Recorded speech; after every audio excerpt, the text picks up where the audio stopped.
Hey everybody, welcome back. I'm Emily Moyer. This is Strange Mosaic. I'm super excited. We have who is probably a long overdue guest today.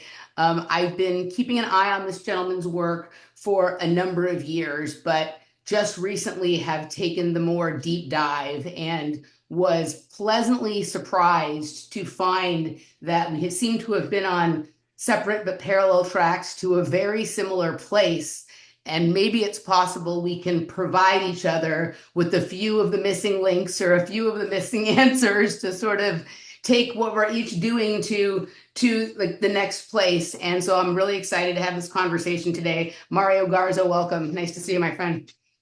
Yeah, thanks for having me. It's an honor and a pleasure to be here. I've been following your work for a number of years, been a patron for a number of years, and so when I got the invite, when I got your text message, I was really stoked. So this is awesome. Well, that's amazing. There's sometimes as interesting and as much fun as this is, sometimes it's also thankless work. And so when you find out that someone who you respect has appreciated your work for a long time, that kind of makes it all worthwhile. And when I found that out, that felt super nice. I've really been enjoying catching up on your work. My friend Misaki about a year and a half ago sent me a link to a video you had done on Pisces. Mm, And there was a segment in there where you were like showing how the owl's eyes were like the Pisces symbol, and how the eyes, though we think they're ocular, were kind of like speakers, yeah. right? Or something like that. And I was like, okay, dude, I like this guy. When I'm in my like consumption of a lot of other people's material kind of phase, I have to come back and like check out more of his stuff. And then when I started my series on the periodic table, which was sort of an outgrowth of the Glass Bead Game series that Michael Wan and I had started, I called Benjamin Balderson and asked him what he thought about all this. And he's like, oh, I was just on with Mario talking about the periodic table or whatever. And so like I went back and forth, like, do I go look at that or do I not? Because I don't want to, where I'm trying to go with this. Sometimes when you consume what someone else has to say about it at the wrong time, it sort of takes you into a different direction than you thought you might go. And but so it had my attention again. And then just a few months ago, Jeff, my friend Jeff, who's been Mm, also a longtime supporter and friend, and we do a weekly show, is like, you have to listen to this, right? He's like, you have to listen to Mario on with Greg Carlwood. And I had an unexpected 7 hour delay in an airport, and I spent the time oh, listening to you. And at a certain point while I was listening, I looked up, and the artwork in the airport right in front of me was all polar pole star artwork, right? So I'm like, all right, I think this is sort of the time to dive in. And I'm super impressed with you. I really like the way that you communicate what you know in a way that doesn't disregard what someone else's feelings mm, or likes or dislikes or beliefs or whatever are. It shows me an amount of like how deeply you know your material, an amount of like mental dexterity around it, that the other person doesn't have to be wrong in order for you mm, to make a point. And that's like a sign of a lot of maturity, but also like a deep understanding of that with which you are working. And so I've really enjoyed listening to you, and you have all of the qualities that are some of the things that I struggle with. And I've learned to develop a tremendous amount of respect for people who do those things well, because I find them challenging, explaining things in ways that are easy for people to understand, communicating in a passionate yet sort of not like polarizing kind of emotional way about things. It's been really pleasant to listen to. So congratulations on finding like a great path for yourself and doing it in a way that I think is really getting through to a lot of people. And I'm super excited to hear what you want to tell me about today, and then see if we can put it through the sort of the Emily ringer afterwards. How does that sound? oh man, sounds awesome. And honestly, thank you so much for saying that. That's really cool. That's a huge compliment coming from you. And I'm glad you appreciate my work. And it's weird because sometimes your biggest blind spot is yourself, right? So it's hard for me to know exactly how I come across to other people. But that's amazing. But for sure, when you reached out to do this episode, My mind actually was like not scrambling, but I'm like, there is so much we could talk about, Hmm. right? Even including some recent guests that you've had on that I've listened to that I'm like, oh my God, I'm like chomping at the bit to kind of like throw in my 2 cents or whatever. Hmm. But I thought what would be interesting would be to talk about the nature of spin, rotation, revolution, kind of like the spiral, or what I've gotten into is like axial symbolism. And I thought this would fit right in line with some of your dance stuff. That's actually one of the main things I thought about when I kind of chose this topic or whatever. But what I'd like to do, actually, if you don't mind, just to kind of give you a brief history about where I have kind of come from with my studies and research and kind of lay down a little bit of a foundation for people who are unfamiliar with my work, right? Let's do it. Okay, cool. So, yeah, I've always been very visual, so I consider myself to be a lifelong artist. And I found graphic design when I was in my teens. So I started learning Photoshop when I was like 16 years old. That would later become just like my career. So I started designing stuff for a lot of bands and, the local music scene I was a part of, a lot of like punk rock and hardcore and metal and stuff like that. And so I've been a designer for 25 years. That's my profession. And over the years, I got interested in symbolism through that. I remember going to a bookshop and seeing a book on symbolism, and I didn't know that that was even like a study. I remember it was in 2008, and I saw this book and I bought it. And I thought it was so cool that you can look up the meaning of different colors and animals and numbers and things like that, right? And so I always had that around. And I would say probably, I don't know, 5 or 6 years later, I would start really purchasing, more symbolic dictionaries and reference books and everything else. I would go on Amazon and spend like $60 buying all of these used books, right? And I had no idea what was really in them. I just knew that they were kind of like symbolic sort of encyclopedias or whatever. And I kind of got the lay of the land of like different authors and publishers and even just how people presented like certain symbols and things like that. And I noticed over time that a lot of the really high quality symbolic reference books would make reference to the center and that different symbols would be related to the center. And so, like the world tree, has a dynamic to it that's related to like a sacred center. The mountain would be like another example. The rock or stone would be like another example. So I thought that was really interesting. And those same books, too, would also make reference to what they called the world axis as well. Right. And I'm like, the world axis, that's really interesting. And so that kind of just, piqued my interest and curiosity in 2014 is when people started really talking about like alternative cosmologies and things like that. The flat Earth debate kind of came online, and I was really interested in Eric Dubé's work. I don't know if you know who that is, but I was reading his blog before he even mentioned anything about flat Earth. He was talking about like Freemasonry and all this other stuff, and then he put out a flat Earth PDF, and I was like, oh. That's curious. That's interesting. It blew my mind because I had never heard anything about it before, and I was reading this PDF on my way to India. And so I'm like looking out the window and I'm looking to see if I can like see a curve or whatever. And part of the thing with flat Earth that kind of came to my attention was symbolism related to the pole star, right? The North Star. Seems as though there's this dynamic where like more geocentric minded peoples had more of like a reverence for the pole star, and it was the center of the heavens, right? And so some of these books would also relate some of these world access symbols with this star. And so I thought that was really interesting. And just over the years, I became interested in the tarot and I became interested in occultism and esoterica and things like that. And this pull to learn more about the world axis and this star in particular really became extremely strong, and I started just devouring as much as I could. And there were several books that became very pivotal for me and several authors that became very pivotal to me.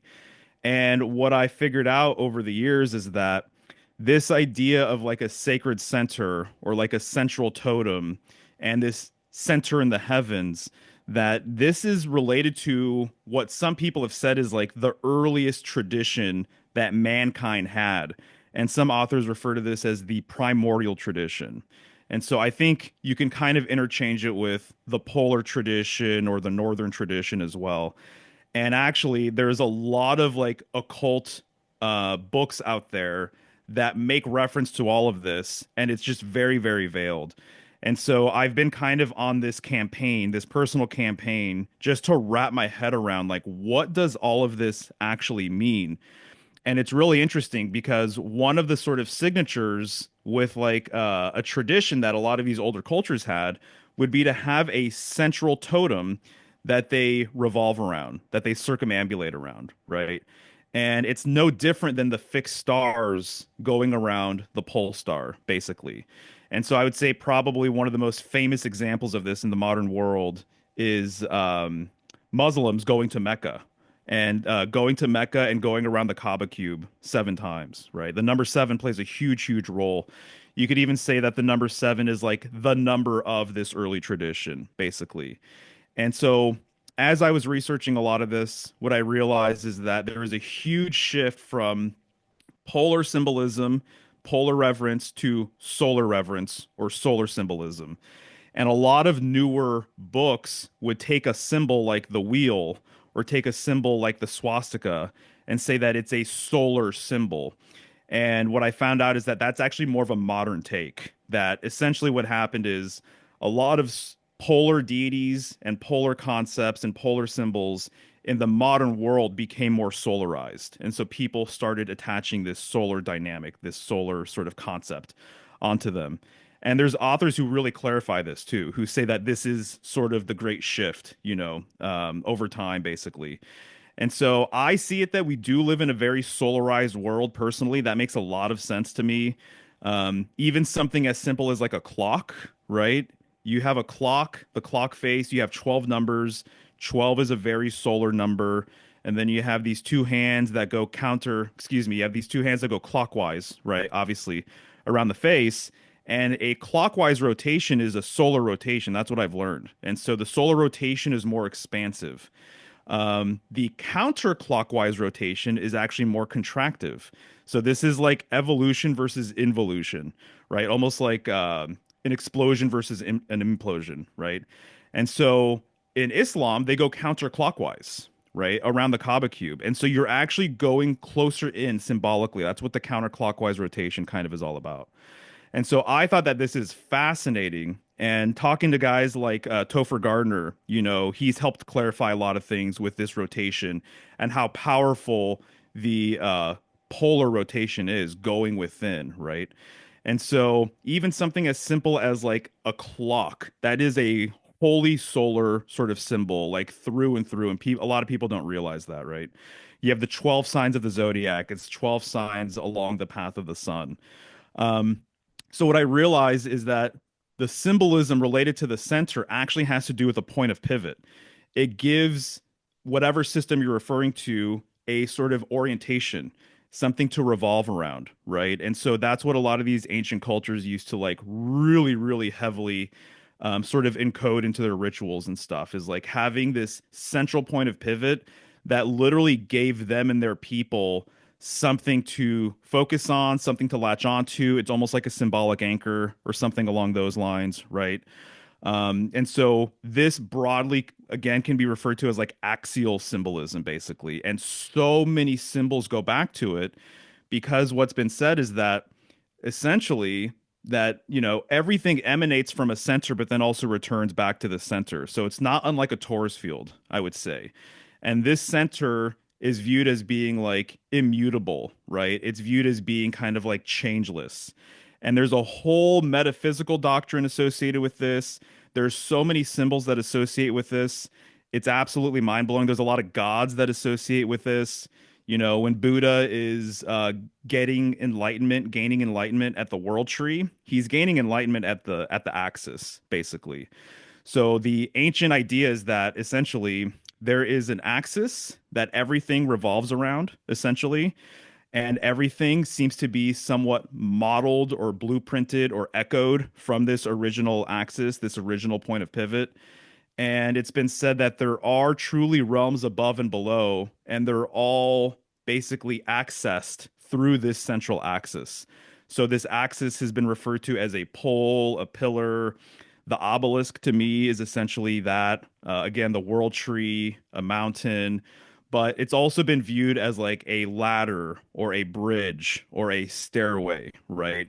There's a lot of material out there that says that the stairway to heaven goes to the northern sky, essentially. So there's a huge correspondence with this axis in the northern sky.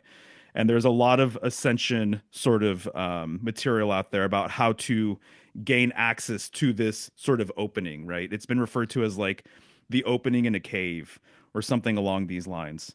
Um, so that's kind of like my wheelhouse, and that's kind of like what I've been learning and what I've become like really, really interested in. And there are basically indications that this early tradition was a polar tradition, and sometimes it's been referred to as a mystic pole tradition. So, as an example, I just have written right here, these different cities that end in polis, Minneapolis, right? Or even just metropolis. There's a movie that just came out, Megalopolis, Francis Ford Coppola. Polis is pole. That's what it means. It means pole, right? And so a lot of centers, the city center, there's so many places in the world where the city center actually has a huge spire, right? It has a huge, huge pole or some sort of monument or whatever. Right in front of the Vatican, there's St. Peter's Square, and they have this obelisk there. And when you look at St. Peter's Square from the top-down perspective, it looks like a keyhole, and there's this obelisk there, and this obelisk came from Heliopolis. And Heliopolis, the name for this place, a long time ago, translated to the land of pillars or the city of pillars, something along those lines. Well, the key essentially is an axial symbol too. A lot of things that are basically phallic. I used to say that a lot of symbolism boils down to poles and holes, basically. That pole is just a phallus, right? So what a lot of people refer to as like old school phallic worship and phallic rituals and whatever, they're actually, in my opinion, they're more like polar rituals, right? And so you have this symbolic obelisk, or excuse me, you have this symbolic key as the obelisk in the middle of this keyhole, just as like one example. But yeah, there's like so many different examples of like polar symbolism being the early tradition. To me, what I kind of see now is that all sort of religions and traditions of the modern world, it's just like different branches of a tree, but there is one trunk to that tree. And people in the perennial tradition, perennial philosophers and traditionalists, they refer to this as the primordial tradition, that there was an ancient doctrine, understanding, sort of universal way of looking at symbolism and metaphysics and everything else. And a lot of it has to do with that center, and that center is but a point of pivot.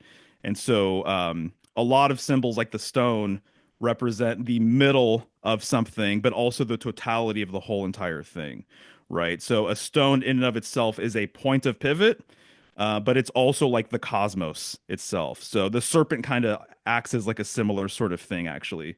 The serpent oftentimes is wrapping around a pole, going up a tree, something along these lines, right? That central axis, but then also you have the Ouroboros. And so it's almost kind of like the totality of all that is as well. So that's just kind of a quick spiel about generally, what I've gotten into over the last handful of years. Okay, so wow, there was like so many things there. Like I already have like 10 different paths I could sort of go with this, but um maybe starting with Axis Mundi. Like I think that the first person I ever like heard really talk about Axis Mundi in any way that spoke to me, I think was Jeremy Narby Mm, in the book The Cosmic Serpent, right? mm, Which I read after having like heard his name mentioned in sort of a documentary about sort of 21st century shamanism or something like that, right? And then it's kind of a topic that like would come up over the years, but like several months back, Jeff and I did kind of a deep dive on Axis Mundi, and that was kind of before mm, I circled back around to some of your work. And what I like about that is this like that there doesn't just have to be one, right? Like it's not just like there's one world tree for the whole world, right? Like I mean, I here in Austin have identified a spot that I think is sort of acting as that mm, for this location. And I know that there are others sort of in the world. And then like the same kind of thing is said about places like Mount Meru or Hmm. whatever it is. Like it isn't like known to be in one specific place. It's kind of like accessible from many different locations because of the nature of the kind of mount that we're speaking of. There's a couple of things that pop to mind sort of right away. And one of the things that like I you kind of answered it in your opening sort of statement here, but I keep every time I listen to you, I want to ask this question, and it's probably going to seem kind of silly, but maybe this also goes to why the shift from polar to solar was so effective, right? And that is like I'm listening to you and like I'm not having any trouble picking up what you're putting down or buying this narrative. But there's a part of me, it sounds so stupid, but this is what comes up. I don't want to live somewhere cold. And when you think of polar, right? Like I don't like being cold. Like Hmm. I've become adapted to it because I work in a refrigerator, right? And whatnot. But if you think about like maybe part of the reason that it's been so effective to shift people from polar sort of awareness to solar awareness is the propaganda that's gone along with it, that like a joyous place to live is somewhere warm and tropical and this, that, or the other thing, or whatever it is. But I keep thinking, like, I don't want to live in the North Pole. I don't want to be cold, and I don't want to live in a place like the North Pole, which is in the middle of nowhere, which I know sounds ridiculous. But the way you just described Polis, Minneapolis, Indianapolis, like all of Annapolis, like tells me that no, like you can be in the city and because it can be anywhere, we don't have to talk about necessarily living in cold places. Please tell me I'm correct about that, or I'll accept it if you're not if I'm not, but I love that question. That's awesome. And I was hoping to get silly today with you, yeah. to be completely honest, because you always bring like such a good energy, just to your streams and everything else. And I love your laugh too. You have an infectious laugh. Thank you. But so to me, this is how I look at it. You know where you're going to find a lot of polar symbolism in the East and in India. Like there are clear examples of polar symbolism. So you just look at the Indian flag and it's a wheel. Mm-hmm. The Mm-hmm. wheel functions because of that axle, right? And Mm-hmm. so when you just look at a wheel, you can't have the actual system of a wheel without that center point that the wheel actually revolves around.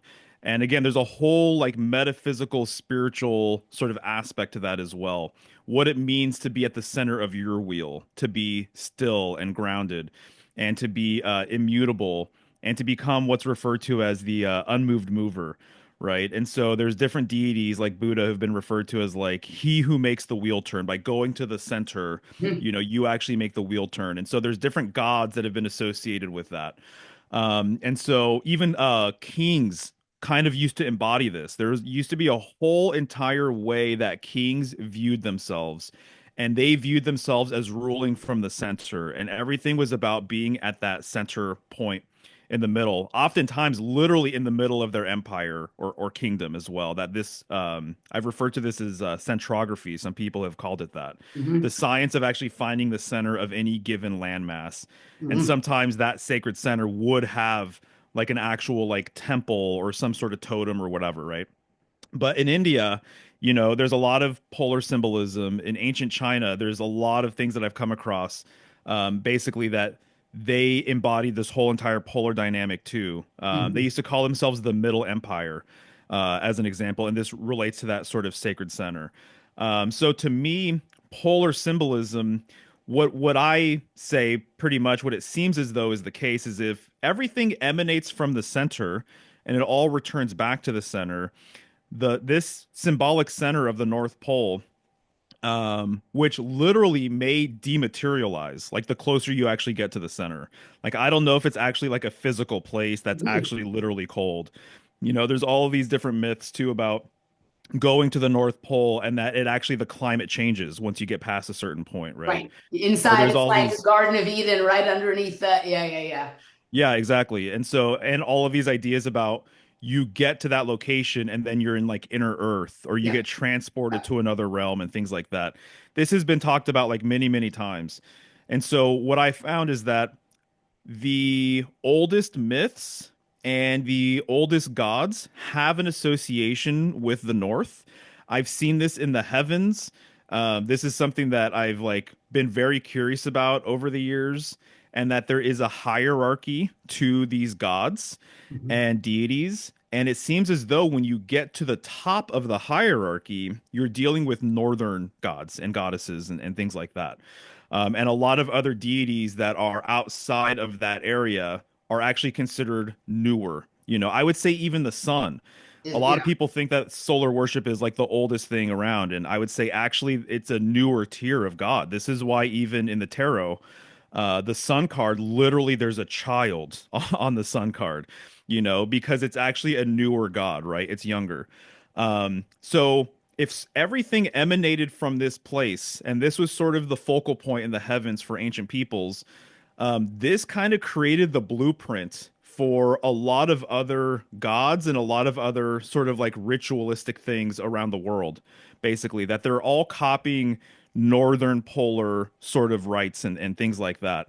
And so I think that you can't not live in a place that isn't polar in nature, basically. There's no such thing as a tradition that isn't polar. Even if you live in the middle of the desert, which is interesting because where I found a lot of very clear, very plain, not veiled polar symbolism is in Islam and Sufism.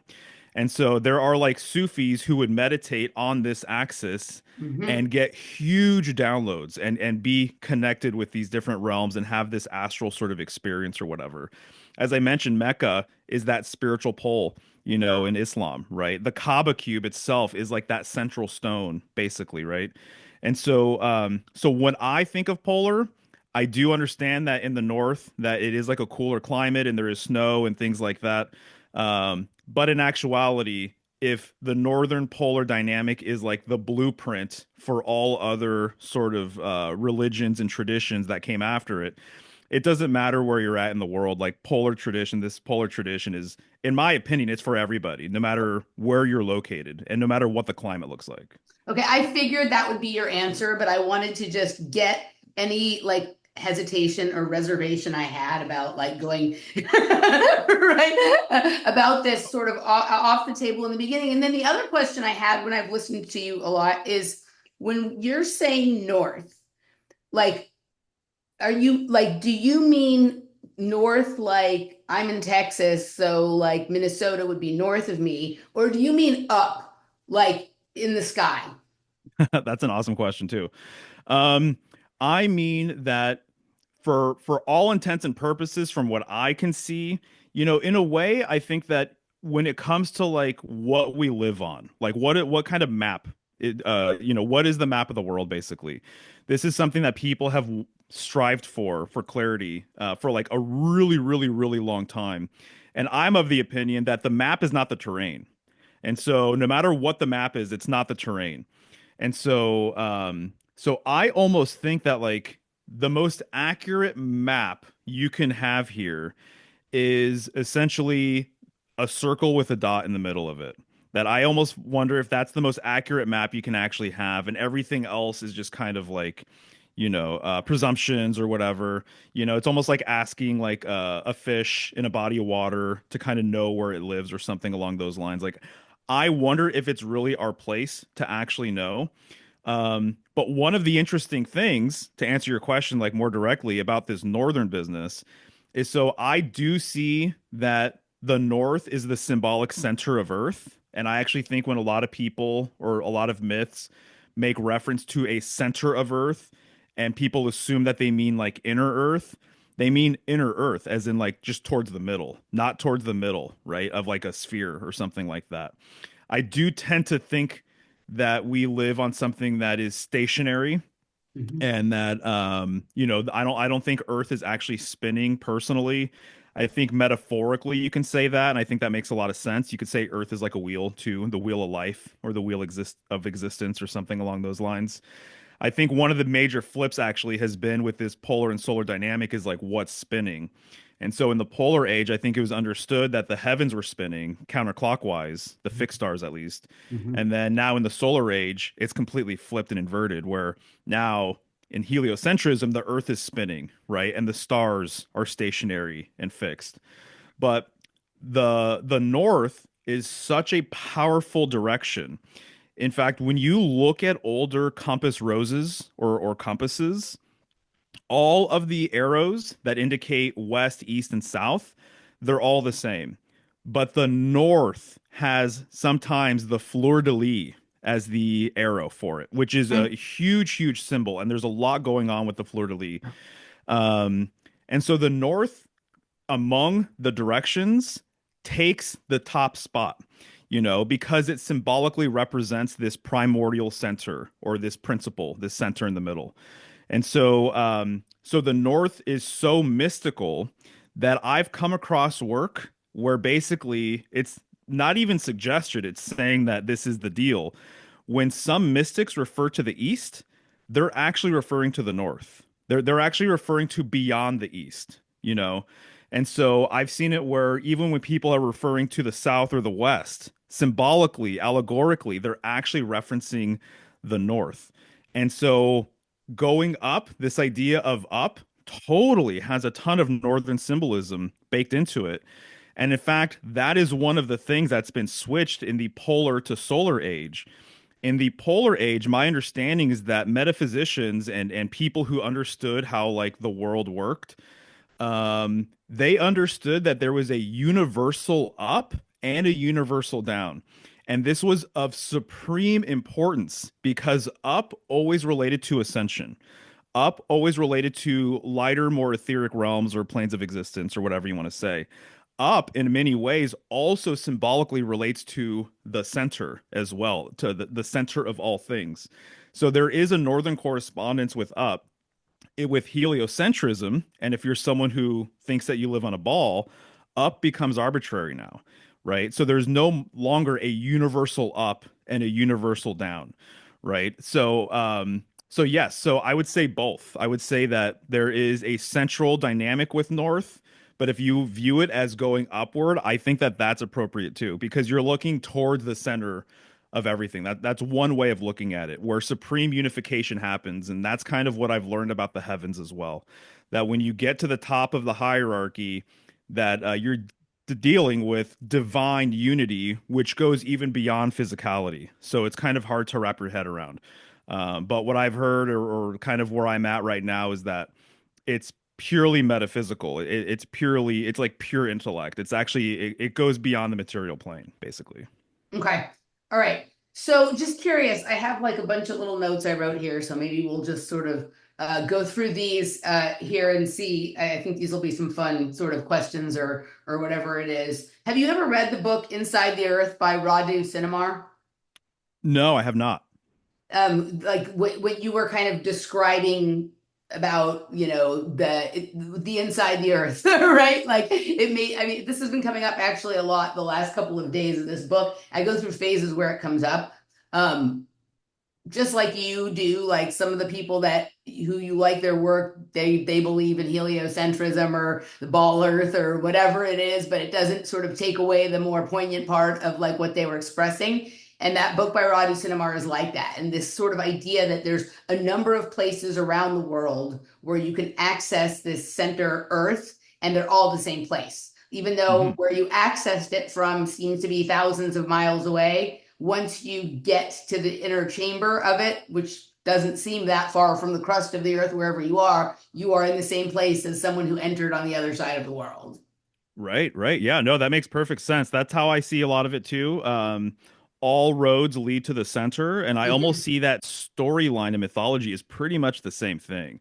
Because when you're looking at the hero's journey, right, someone who goes through some sort of trial or tribulation or whatever, what does it do? You learn more aspects about who you are, about your like true authenticity, your true nature, what you're actually made of, and what you're actually capable of.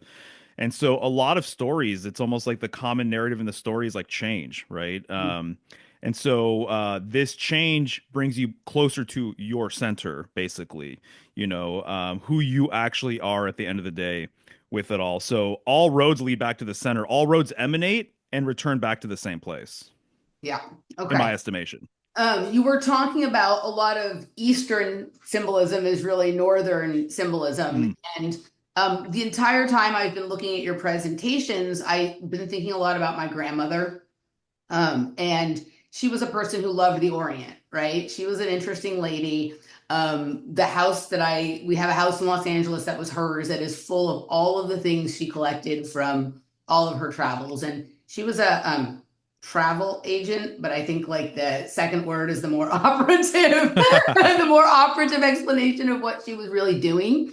But the most amount of like sort of collections and memorabilia and books she really has have to do with the East, with mm, it. And I think she was probably Eastern Star, though like that's not something that's talked about or acknowledged really in my family. mm, I think my dad doesn't understand what that is, right? Like I'll ask my dad questions about her background, his background, certain affiliations, and he will deny them, like not in a way that feels like, oh, he doesn't want to talk about it or anything, but he'll just be like, no, I don't think so. But then he'll tell me a story, and then the story basically confirms the question I asked, even though he doesn't see the two things as related. So I'm not quite sure what that is, but she has all of the symbols that you've been focused on located in art around the house, books regarding these symbols.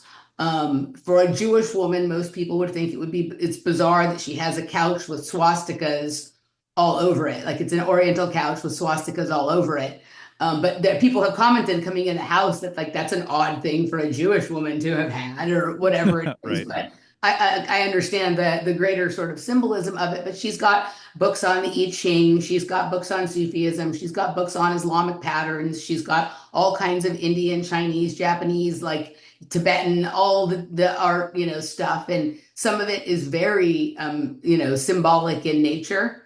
And other stuff is very, very ornate, unusual patterned things and Mm, whatnot. But I think about her when I'm listening to you talk about a lot of this stuff. And none of that would be how my dad thinks of her, mm, right? Because right. he would never think that those two things are connected. Like my father's very fond of like African stuff and Asian stuff and South American stuff, but has zero reverence for anything that would normally be considered Northern, right? And if I were to tell him that a lot of those symbols that you're attracted to and the things that you think are about one thing might really have to do with this other thing, he'd be probably on some level in rejection of that, even though it's clear his mother understood that, Mm, right? mhm. So I think that's kind of interesting. Definitely. Yeah, I'd love to comment on that if you don't mind. Please do, yeah.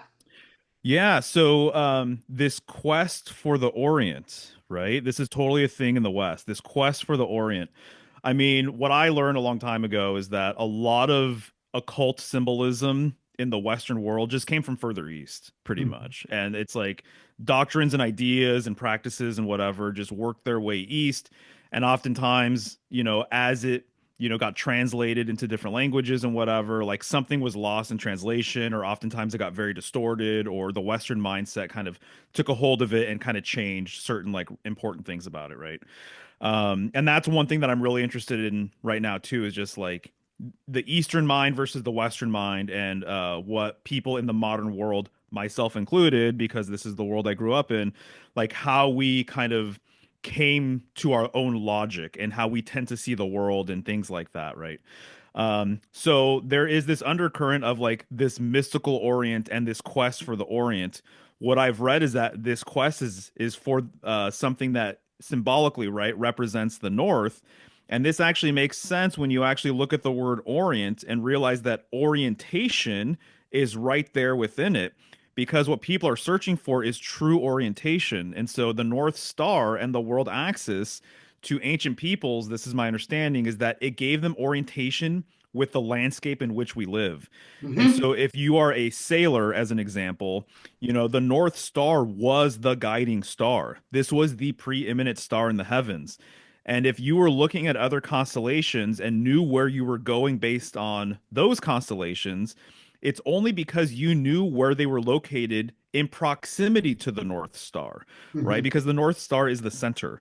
And so there's a whole entire thing with orientation in the Orient that is all completely polar, basically, in nature. And so it's really fascinating when you look at like Eastern texts and their interpretation of the swastika. I've seen it like a number of times now. It's just Ursa Major going around the pole star 4 times a year.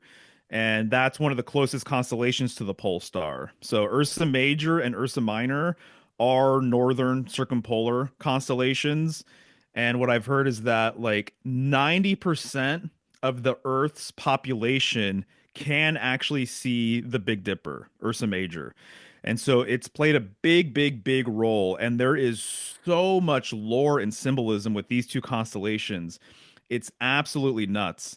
And so to me, this speaks to this other Eastern idea of people basically having this concept that they came from the North.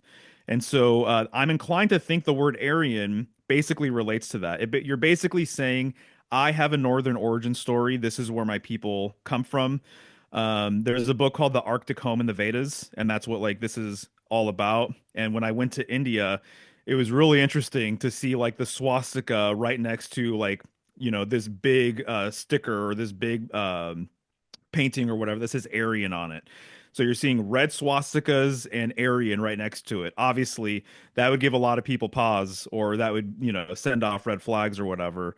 I just thought it was fascinating. But what it speaks to is this idea that a lot of people, the undercurrent is that they have a northern origin story because it's the center. It's just like saying, like, I come from a seed or something like that. It's like saying, like, I come from an egg. It's like, well, where's that egg or that seed located?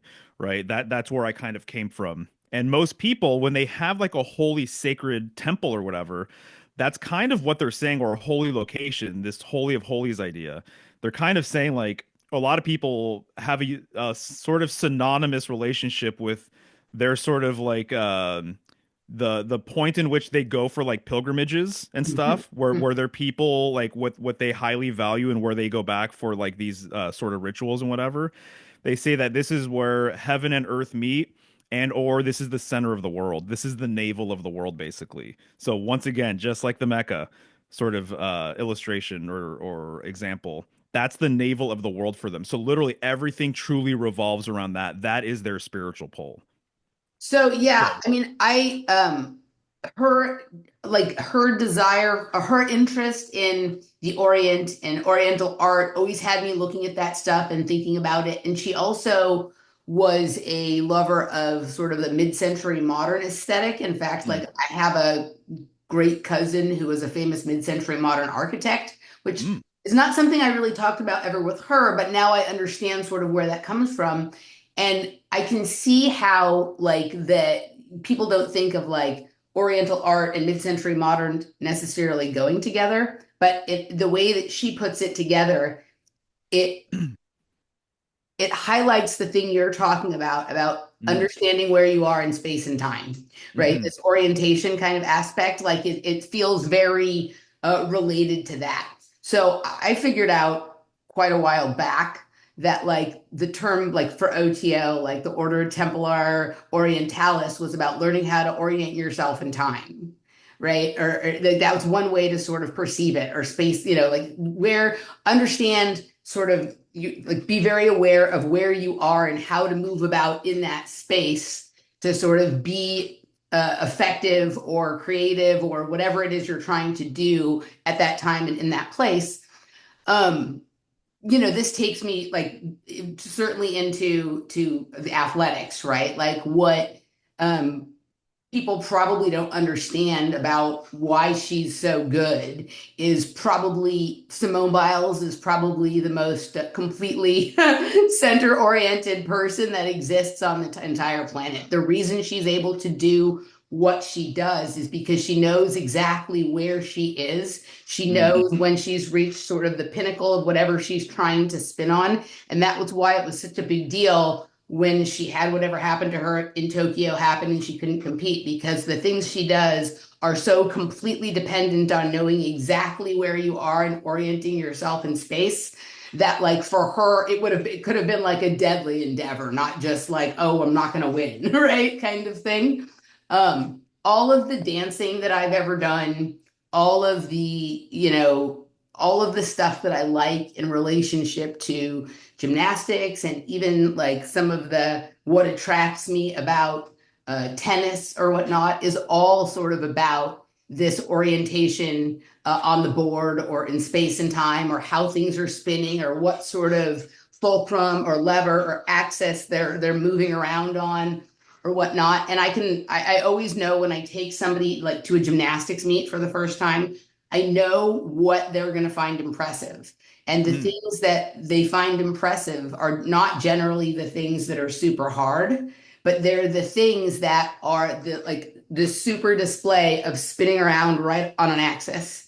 And Uh, that the point is like the way it happens, it sort of takes you outside of time for a second, right? Like that's yes, always exactly. what catches their like that's always what catches them and gets them excited. You hear people go, oh, they don't do that on the hardest thing. They do that on the thing that is the best demonstration of spinning on an axis, and sort of creating like this pause in the air, right? Where everything stops for a second. Uh, Wow. Yeah, I love that.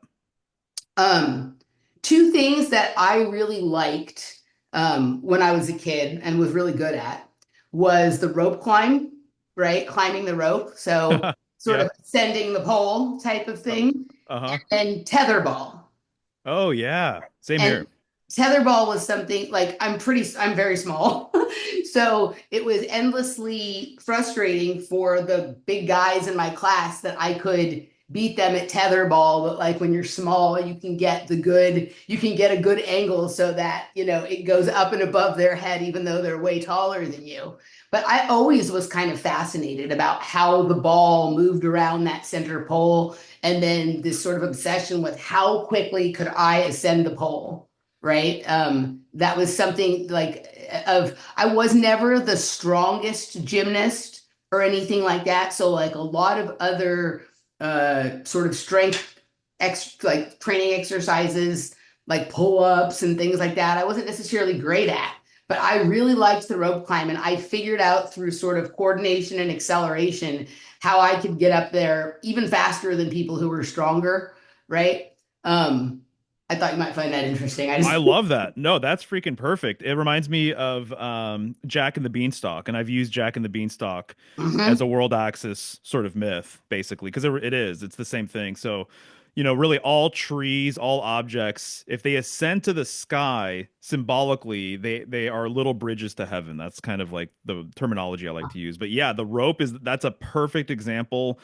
There's other examples. The plumb line is a example in Freemasonry where they openly acknowledge in Freemasonic texts, not all of them, but that the plumb line is the world axis, basically, right? And then there's even the plumb line of God in the Bible, which is pretty interesting to read about too.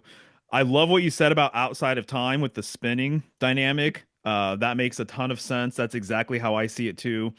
And a lot of people like want to break out of the matrix, right? And so there's that conversation. I have friends who are they consider themselves to be anti-cosmic in nature, and so it kind of fits in line with some of this business. But it's the classic thing where like you don't break out but you break in, right? So if you want to be outside of time and space, you go to the center, you go to your center. And so this is sort of what I've learned, over the years. And so when you're referring to outside of time, I just think once again of the middle of the wheel. And so there you go. There's the plumb line, right? Yeah. All right. I just wanted to show people for those who didn't know what that was. Okay. Yeah, So yeah. so with dancing, right? So all of the dancing I've done, in relation mostly to raves and electronic music and techno music and all of that kind of thing, it's all very either spin based or sort of pivot based, right? I was a break dancer, and that's completely about orientation and spin, right? Yeah. Like I've never been Right. interested in like modern dancing or anything that's like a lot about sort of weird moves and expressing some, never been my thing. I've always liked breakdancing and popping and the particular styles of it that I like. Even when you're thinking about it as being something angular, it's all about like finding the joint or the access point and then creating optical illusions that look like spin. And for my own self, I have the most amount of transcendent experience, right?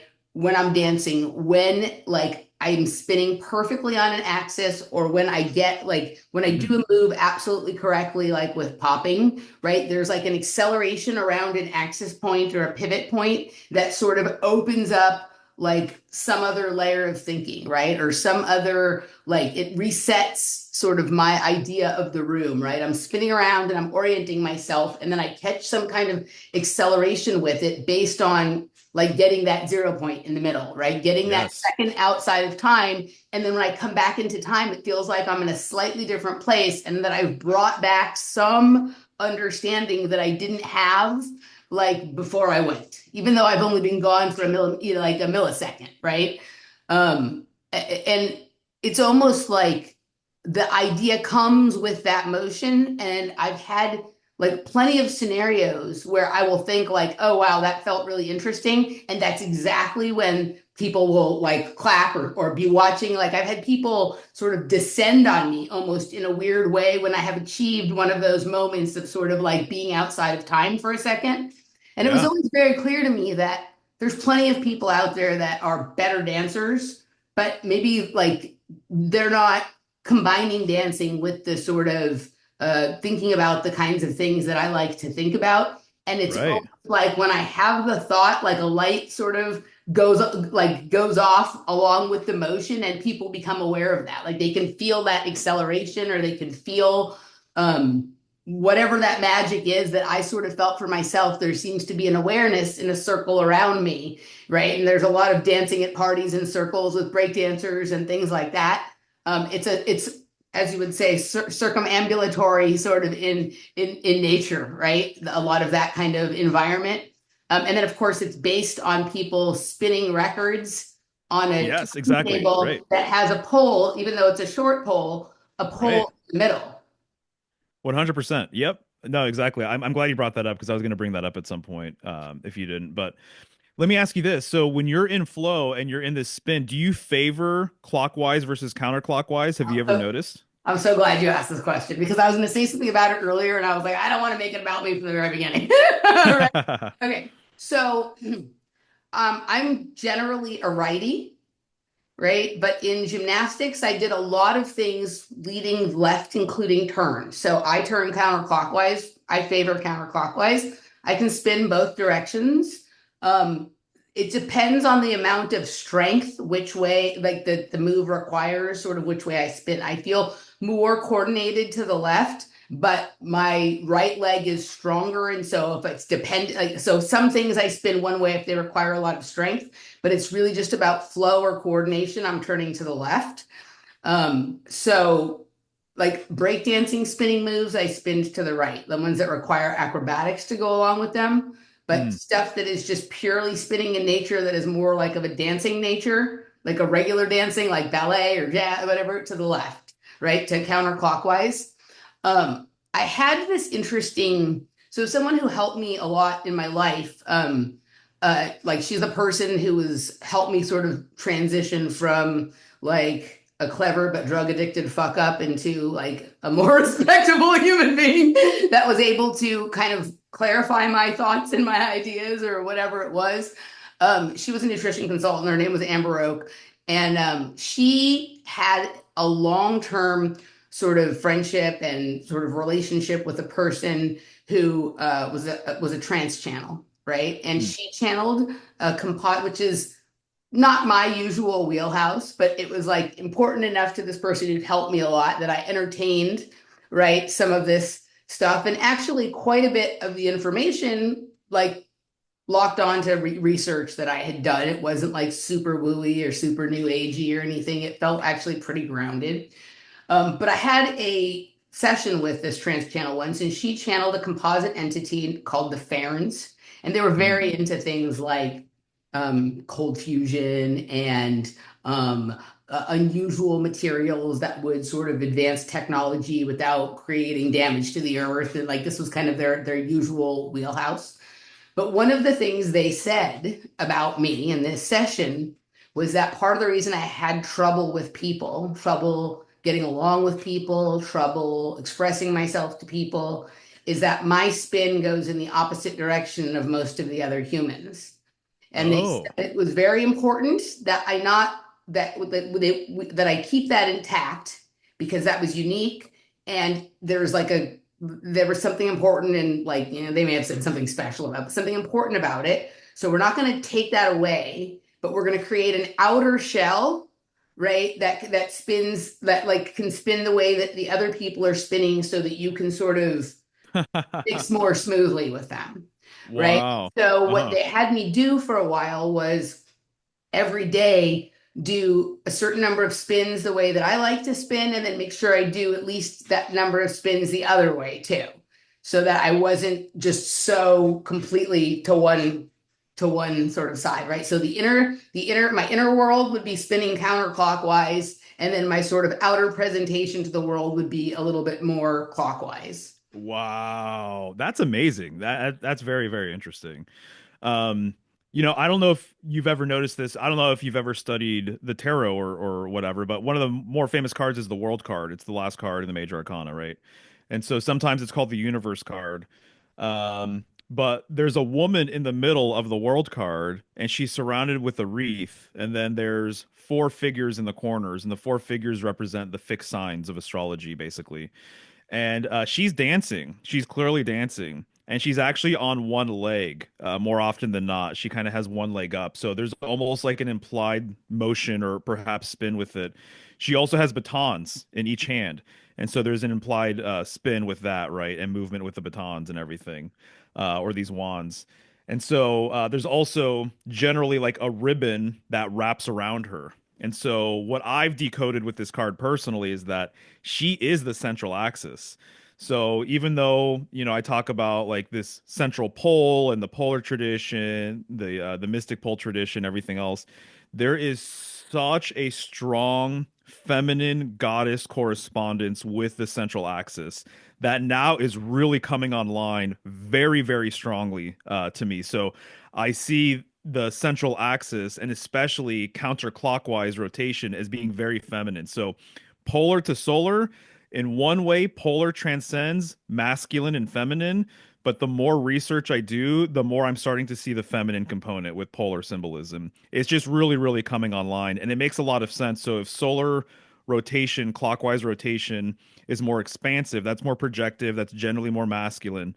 Um, and then the polar rotation being more contractive, more so related to involution or implosion, that's way more feminine because you're going to your center. It's more receptive, right? And so being more receptive is generally viewed as being more feminine. Um, Uh, yeah. yeah, yeah, yeah, for I mean, I sure, for think sure. a lot of people, and even just like the way I move in general, would probably be classified as like androgynous in nature or Hmm. transcend gender on some level. But I do recognize how intuitive the dancing is. Like it's very much dictated by like what I'm seeing in my mind's eye or what my sense is that something is or not or whatever, which is a more feminine sort of characteristic, obviously. Um, there was something else I wanted to say about Sufism was the other like I hadn't really I've heard of Sufism before this, but before the phase of time where like I found out about the counterclockwising of my spin. But Anne was also a person who, when she asked me, like when she watched how I danced, she was like, because was not into all the electronic music or anything like that, but she wanted to see how I danced, and she's like, "Oh, you're like the Sufis."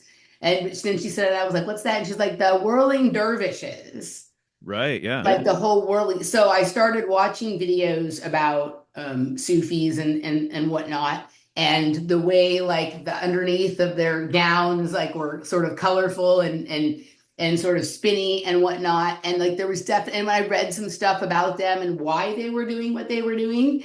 And when I read why they were doing what they were doing, I was like, oh yeah, that's what I'm doing when I'm dancing. Like I'm using the motion to traverse the different layers of sort of reality or the cake or something like that, however you think about it. I'm using it as a sort of dimensional travel device kind of thing. Yeah, oh yeah, Yeah. exactly. It makes perfect sense. Yeah, even on the chariot card. So the tarot acts as a base for me, right? And I don't think it's the end all be all of anything, but there are very, very interesting things in there. And so the chariot card is all about spin and it's all about rotation. And it's the seventh card of the major arcana. So there's the number seven again. And oftentimes he has a canopy over his head of stars. Like the most Mhm, classic version of that card is the Rider-Waite version. He has a canopy of stars. In that version, he actually has a star on his head. To me, this would mhm, be like the central star, the pole star. He's mhm, surrounded by four posts. And this to me represents like the four cardinal directions, which emanate from everybody. So we're people. I don't know if you've ever thought about it that way, but we're people. And so from every vantage point, from every location anyone is at, there's a cardinal cross that it emanates from us, right? So there's a north, south, east, and west. So that's a whole entire thing that I think is really interesting. But in front of the chariot, there is a spinning red top on the Rider-Waite version. And the whole card is all about revolution and spin and cycles and things like that. And basically, one of the things with the number seven that I've kind of like researched and realized is the number seven has to do with being in the center of basically space and time. And so the cube has six panels to it. There's an up, a down, a left, and a right, and then a forward and a backward. Well, the sacred center of the cube is that seventh point. mhm, So from the seventh point in the center, six directions emanate. So in a way, he's kind of outside of space and time by being at the center of everything mhm. too, and with all of the wheel symbolism being associated with it. But one thing I wanted to relay that I think you might be into, and maybe you've heard me talk about it before, but Mercury to me is like such a fascinating planet and deity, and there's a lot of spin related to Mercury. So Mercury Hermes, he holds a caduceus, and there's like the Kundalini serpents or the twin serpents going up the caduceus, right? And so everything about Mercury is like androgynous, right? And so he's both feminine and masculine. And the Kundalini serpents to me is no different than someone ascending, through the realms or the Kundalini energy going up your spine, right? And, most people say that the chakras are along our spine. Most people say that there's seven chakras. Chakra means wheel. So Yeah. you have literally a stack of wheels that are all connected through the central axis, through the central axle, our spine being like very much related to this axis and everything else. Well, when you really look into Mercury, you oftentimes find him on one foot. He's on one foot, one leg is up, and it's almost like he's about to spin or he's about to take off or something along these lines. And so, what I found is that one legged symbolism is a classic polar axis symbol. Ah, And there's a lot of deities where they have a storyline related to their thigh, and uh-huh. Ursa Major is the thigh of the bull. The thigh is one example of something that's been attached with Ursa Major. And so there's been deities who've been born out of thighs. There's saints who have had Uh-huh. like wounds on their thighs, all of these different things. But I've noticed that one-leggedness is actually a world axis symbol. And so you imagine having one leg, you're just going to be only pivot around that one leg. It's symbolic of the axis itself, right? And there's even like ancient Indian deities or expressions of deities where they have literally just one leg and there's no second leg. It's not cut off or injured or anything, but they literally just have one leg. And so they themselves are more polar in nature. But Mercury actually encodes a lot of this stuff. And so Mercury, there's like a triune nature to Mercury. What I like to say is that you can find a whole deep weave of information. I need to do a presentation on this at some point, but Mercury has a solar correspondence, a lunar correspondence, and a polar correspondence that he relates to all of these different traditions. And all of these different traditions, by the way, have different ways of looking at time. And so in the solar age, basically, the path of the sun, the ecliptic astrology is kind of the main way people like to look at the sky clock in the heavens. And then it seems as though there was a transitional age that was lunar based, and it was all based on lunar cycles pretty much. And there are different cultures that still go off of a lunar cycle or a lunar calendar. And then in the primordial northern polar age, it was actually Ursa Major, going counterclockwise around the pole star. That was the original sky clock. And what I've come across, you've probably seen it in one of my presentations, because I sent you some links, right? But it seems as though during that age, the focus was in the northern sky, and when things became more solar, they literally took those myths and then basically put them and infused them, transferred them to the path of the sun, Mhm. um, giving us the modern astrological system, right? And so there's a few books that I've read where they've said that the ancient Chinese people looked at the northern sky. There was eight constellations, one per hexagram, and then basically during the solar age, they transferred those eight constellations onto the path of the sun, and then they added four more, giving us like the modern zodiacal astrological system, basically. So, but Mercury though, Mercury plays a big part in spin and cycles and revolution, and then also, like I said, this one-legged business. People should pay attention to that because it's to me, it's pretty interesting, and it just speaks to kind of what we're talking about with dance and everything else too. It's really interesting because I've been having an issue with my right side per se, right? Oh, really? Well, so one of the things that started as soon as I started the series on the periodic table is that like each element has given me an initiation. Mm-hmm. Right? That was just like kind of some of them were so crazy it was hard to believe this was happening. And I haven't gotten to Mercury yet, but maybe some of this was in the lead up to meeting with you and understanding your material and this whole thing about the polarity is yeah, I've been having a real issue with my right upper leg for like probably 8 weeks, 10 weeks, something like that, right? Um, so that's kind of interesting. Like Definitely. Yeah. my body will put me through, will get me to pay attention to it in a way that always leads me back to the occult information, hermetic principles and traditions, Wow. and oftentimes like the Greek gods or the Indian gods or whatever it is, right? It's pretty fascinating. I wanted to say what you were saying about the cube or the hexagon or I think of it as like a hypercube, right? That's how I think of the dance floor. So even if I'm in Mm. a venue that is square or rectangle, or occasionally I'll find myself in like a circular type or like a dome type of structure at a party or whatnot. Generally, the way the sound system is set up is creating a hypercube in the middle of the dance floor. Maybe you've heard Christopher Topher Gardner and I talk about sort of hyperdimensional dance floors and whatnot. And so I see it that way, right? Like the way that you described, and that there's the up, down, right, left, forward, back kind of scenario, and almost whichever sort of um, I don't know what the exact word. I know what a quadrant is if you're dealing with four, but what the segments if you're dealing with six. I don't know exactly what that section is called, Yeah. right?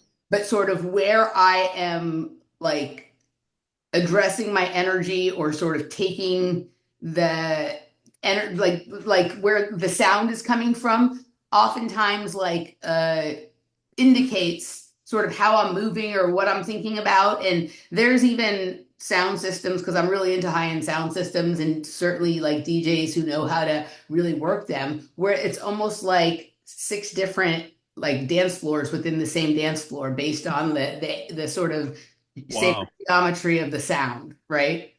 Right, Um, right. Yeah, so that I makes like perfect sense. and then I'm that, like, I like to, generally I have a few spots on the dance floor that I like to dance in. And how I dance, it's different if I'm in the very center than if I'm sort of off to the right in the front or off to the right in the back or left front, left back, right? It's sort of a different experience because of the way the sound is set up.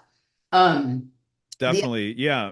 Real quick, I'd love to mention yeah. this. Just the fact that when a lot of lodges or temples, they're basically creating a micro of the macro. They're creating the universe itself. That's what Mhm. the lodge essentially represents, right? So it's not uncommon for the ceiling of a lodge to have like heavenly symbolism or Mhm. something along those lines, right?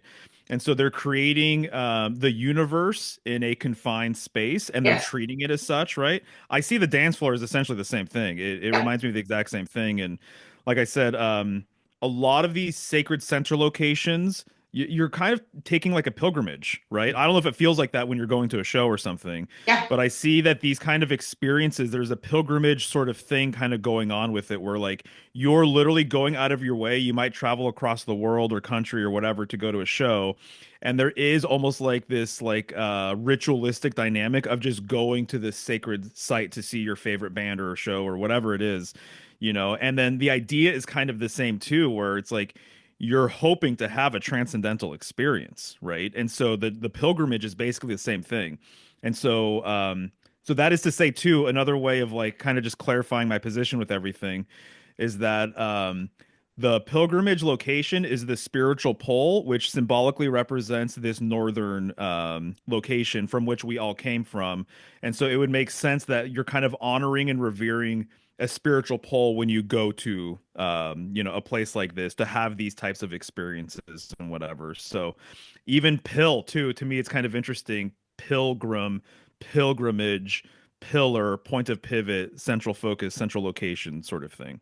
But Yeah. anyways, just wanted to Yeah, mention that no, real quick. I completely agree with that. And, I have certainly traversed long distances to see, to go to shows or to see specific DJs or whatnot. And then as I've sort of progressed in my understanding of the space and also just life has changed, like I also think that there's sort of, you can think of it as an invisible college or sort Yes, exactly.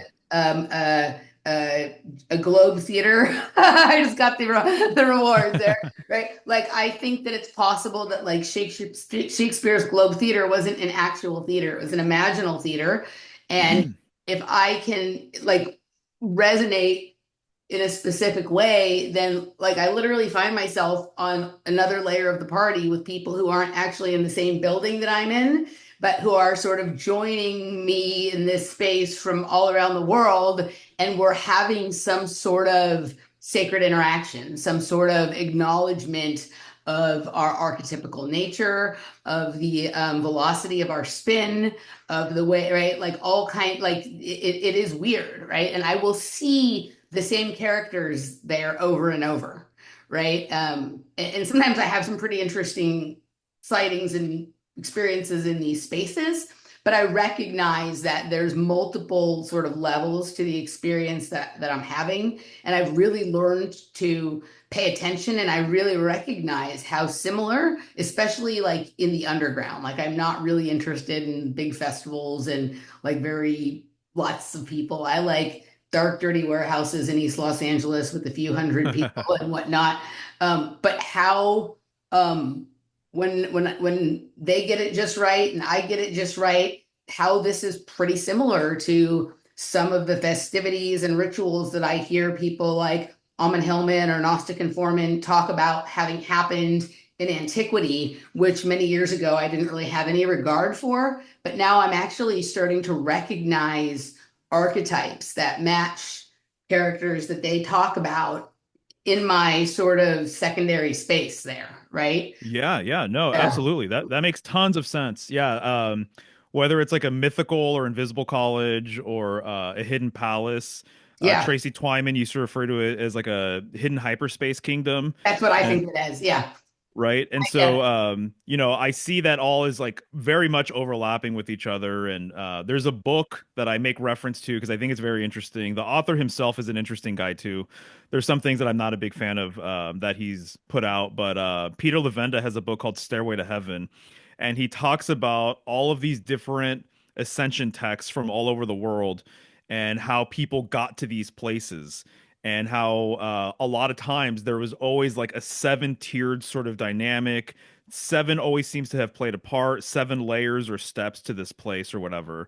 You know, and then meeting up in this kingdom or whatever, or taking your chariot, your Merkaba, you know, and going to this place, and it's this Mhm. astral sort of dynamic and how it correlates just with Northern Sky stuff. Even when you first open the book, he literally has Ursa Major and Ursa Minor and the Pole Star right there, and he makes all the connections, saying that this is like the ancient sort of astral travel sort of technique, and oftentimes to these seven layers or seven steps relate to the seven traditional planets too.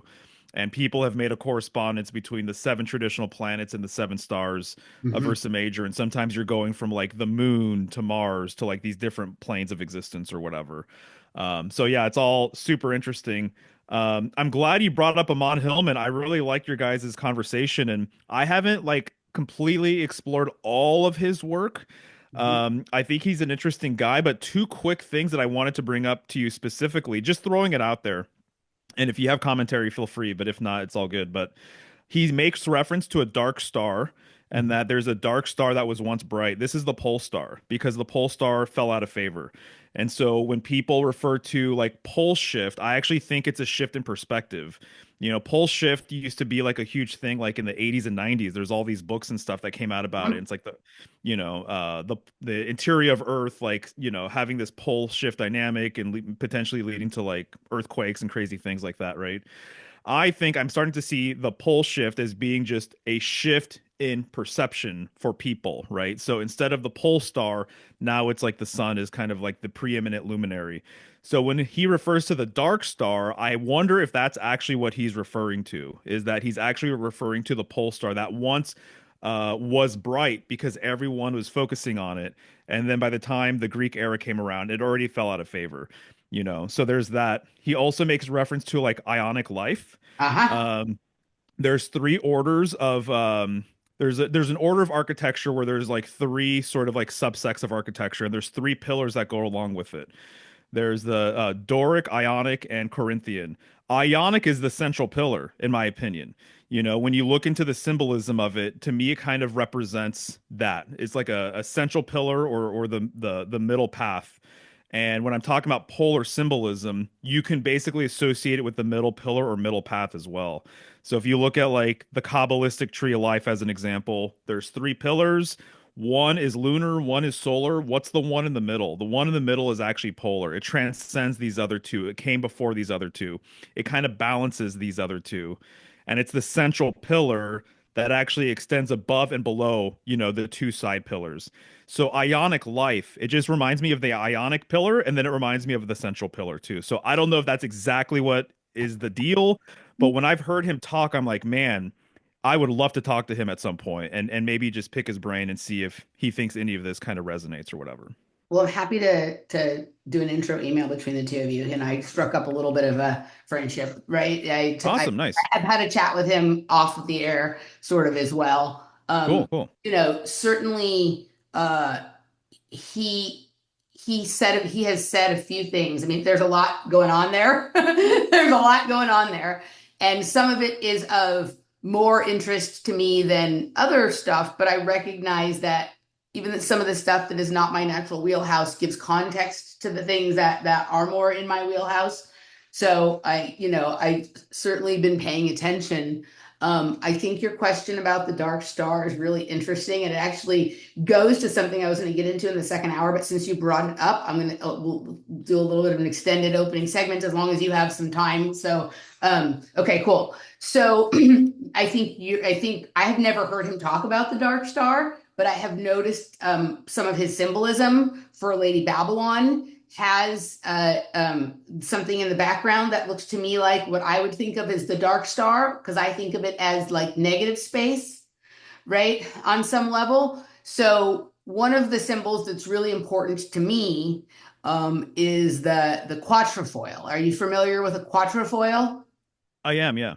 Okay, so I had quatrefoil here as one of the windows I wanted to get into with you in the second hour, but we're going to do it now. So when I close my eyes, when I am listening to techno music, when I'm dancing, when I'm in psychedelic space, everything is made up of quatrefoils. Like quatrefoil is like Wow. background wallpaper that everything else is on top of, right? It's almost like all of the um, other characters or information or whatever it is emerging through the quatrefoil, right? So if you go to, you can find a video online called "How to Draw a Masonic Floorboard." That it's the quatrefoil is how they start. This is basically the graph that they start with, and exactly what you were saying earlier about basically it's a creation, right? Like how to create a universe, or how to create a reality, or how to create a world.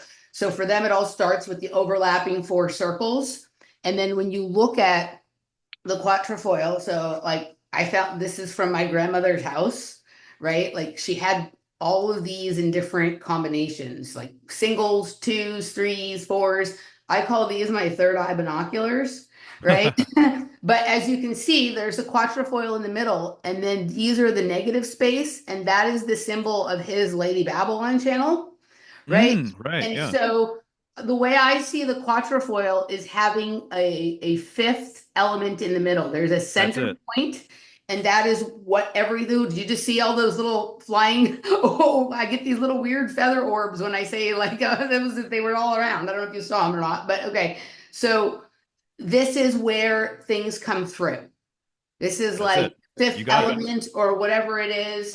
And I'm going to show you something in the second hour that related to sound that gets into to that as well. So yes, I think that he's referring to that. So like when you showed I think you call it the quarter earth, or like it's like the crosshairs with the circle around it. Yeah. Like Yeah. for me, the way that I see that, I tilt it. Like I see things more at a slant or like that way, like a little bit leaning, right?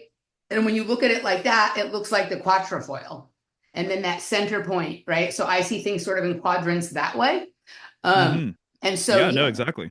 And then, of course, the thing that really grabbed me about Amon Hillman was when I heard him talk about the ionic life that is outside of the time stream. Like, that's what grabbed me. Otherwise, I never would have paid attention, right? Because I don't think of antiquity or Jesus or whatever is my wheelhouse really. But since it grabbed me and I've listened to the other stuff, I'm like, maybe that's more in my wheelhouse than I thought it was. I just needed the right person to say it in the right way for me to start paying attention. So I do think the ionic life is life outside of the time stream. And I think that the reason, whatever we're going to call them, Masons, the New World Order, the Illuminati, put eyes on everything is because they're referring to the ionic life. We live, in my opinion, in ionized plasma field that is full of information, right? And so I don't know if you ever, I don't know where you've been on your information journey. I've been all over the place, right? Many of my sort of rabbit hole diving years were on meth, so I could chase it all the way down. So I've been in the gutter, I've been up in the sky. But I used to follow someone named like this thing, Bob and Ion. I don't know if you ever got into listening to Bob and Ion. Bob is, like had many names over the years. He's married to a semi-famous doctor named Carolyn Dean. He's at times gone by Bob Dobbs, Bob Dean, Bob Neverett. He's somehow loosely affiliated with the Church of the Subgenius. He's acknowledged being an MK Ultra program a handler. He's like looks like he's 70, but like according to his biography, is over 100 years old. He's like fascinating to listen to, but also really frustrating because he sometimes doesn't seem to get to the point. But he used to converse with an intelligence that he called Ion, right? And over the course, just before sort of the Amon Hillman sort of reality came to me, I had kind of started to figure out this thing about the plasma and ions and the sort of universe full of information, and that the one eye symbolism was really not like about sort of surveillance or anything, that's like the inverted version of it, right? It's more about this ionized these it's ions, right? Like it's ions, it's the ionic life, and that the whatever this is we're in, whether you think we're in an enclosed system or you think we're in an open system, it's completely full of information. Plasma is like a gigantic brain that can store information and do calculations and do computations and whatnot. And I don't know, I'm going to talk about it a little bit in the second hour. I don't know if you've seen any of the shows I've done with Danny Goler. He's the guy who like sees the code with the laser and the DMT, right? No. Right. Yeah. Like I think that code that he's seeing is the digital information, like basically the giant brains stored information and calculations and all of that kind of stuff, right? So I think there's information everywhere. I think what Amon Hillman is talking about with these oracular priestesses and the drug taking was they knew which compounds to take to be able to read which layer of the code and to retrieve information from the field. Right. right? Yeah, no, that makes sense for sure. Yeah, oh my God. I mean, there's so much to talk about, just briefly, and then we can get to the second hour. But this ionic life business and the ionic pillar being the central pillar when you look at the three orders of architecture. When you look at Freemasonic tracing boards, which I've done like a ton of, it's not uncommon to see two pillars or three pillars. Right. One pillar oftentimes has a lunar, like an actual like moon on top of it. The other pillar has a sun on top of it, so lunar, solar. The central pillar will oftentimes have an eye on top of it, right? Yep. And so it relates to this middle path. To me, it's just world axis symbolism, basically. And I've also seen different versions of the Freemasonic tracing board where the solar pillar is closest to the viewer, Yep. and then in the midground is the lunar pillar, and then in the background is actually the one with the eye on it, which would be more of the polar symbolism. To me, it lines up perfectly with potentially this big switch from polar way back when to solar, which is the current age, essentially. Also, just have to say the word I, isn't it interesting? I, as in like just like I, like as in like self, but then I, as in like eyeball, right? I think that's interesting just to kind of make that connection briefly. And there's some people who have said that literally the shape of I actually literally comes from the world axis. Well, also Um, the thing you show with like the circle with the dot in the middle, that looks exactly like our eye. right. Yeah, yeah, exactly. Yeah, yeah, right. The Our circumference. Yep, eyes for are a sure. symbol of this polar reality that you're talking about. Yep, 100%. Exactly right. Yeah. So there's people in I don't know if you've ever looked into the Bach saga. There's like a whole group of people that are interested in this sort of alternative history thing. There's a lot of northern polar symbolism completely baked into it. I think it's just an example of a primordial northern tradition that kept some of this information sort of intact, like they were kind of like there were custodians or a family that kept this tradition sort of Mhm. alive in their oral tradition and everything. But one of the guys who's really familiar with all this material says that literally the lowercase I is the world axis and the dot on top is the pole star, Yeah, basically.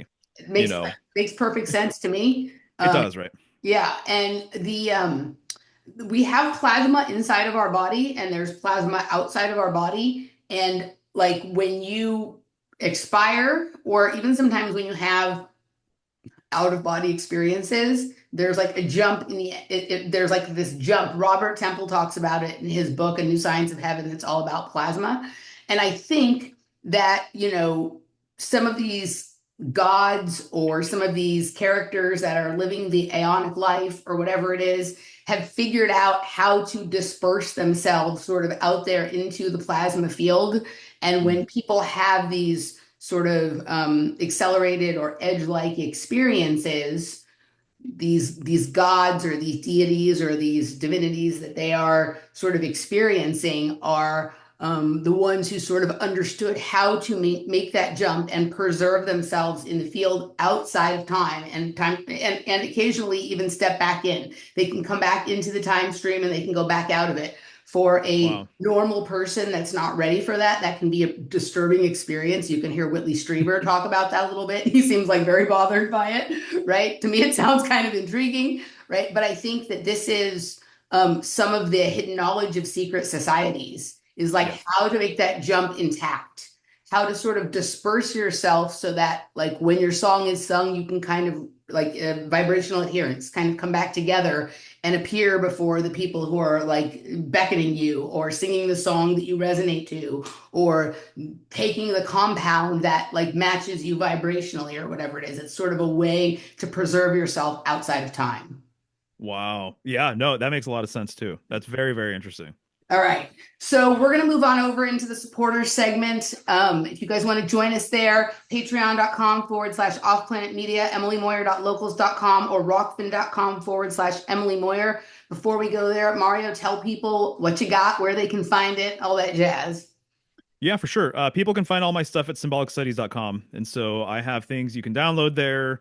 I put together a PDF actually recently of 27 books on the polar tradition and kind of will give you different insights about this. So I figured it was kind of about time for me to put together and compile something in case you want to do more research on your own. I also offer tarot readings and things like that, but they can find everything on my site, symbolicstudies.com. All right. We're going to move on over. See you over there, guys.